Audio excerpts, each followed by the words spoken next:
All right. I want to bring up the idea of the talented 10th by W.E.B. Du Bois. Mm-hmm. We've talked about a group of leaders, the best people leading the nation. Yeah. W.E.B. Du Bois proposed during the progressive era that a group of talented intellectual African-American people led the rest of the race out of poverty, discrimination, racism, hardship, all this stuff. Mm-hmm. As opposed to Booker T. Washington, who wanted to essentially gain economic, material prosperity to, once they gained economic prosperity, they would gain respect from white people. Mm-hmm. Now, this is just one example in history of the best of a proposal of the best people leading the rest of the people.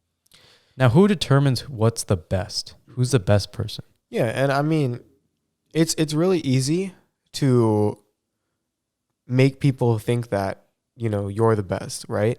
There's a story which I want to tell when I was in 8th grade, my math class in 8th grade. So the teacher in this class, notoriously, you know, known as a very strict teacher. I'm not going to comment on too much, but what I will say is that, you know, first semester we had, you know, a very basic grading policy, which was like, you know, you score well on like these amount of tests, and then, you know, you can bring your score average up and down, and, you know, that determines your grade. Pretty normal grading scale, right? So, and then in our second semester, in that class, I think you might have had this teacher too. She made it so only the final for the entire class determined your grade.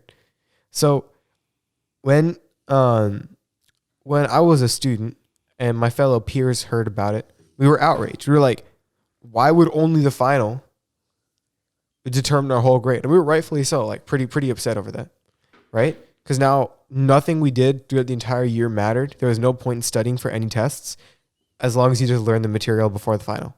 Right. So what I want, and then what happened after, you know, many kids complained to the administration that, you know, this was unfair. You want, you know, our grades throughout the year to count. We don't want to be this stressed out for the final, blah, blah, blah. I remember she sat us down that morning, and she started explaining how, like, what her logic was, like, behind making the final. She was like, you know, if you need to demonstrate your knowledge, and you need to show that you've retained it throughout the year. And if you haven't retained it throughout the year, does that really mean you, like, deserve that grade? And then, you know, she framed it in such a way where we were like, you know what, she's right. And the entire class was something that they're up in arms again. They had their pitchforks up about this grading policy. Suddenly they were agreeing with it and they're defending it. And, you know, I obviously, like, you know, because I'm built different, I saw right through it. I was like, this woman is gaslighting us so hard right now.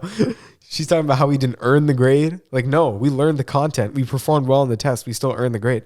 Yeah. Yeah. But suddenly, you know, we're testing things like retention. Like, how do you expect, like, you know, pretty much there's arguments to be made on both sides, right? At the end of the day.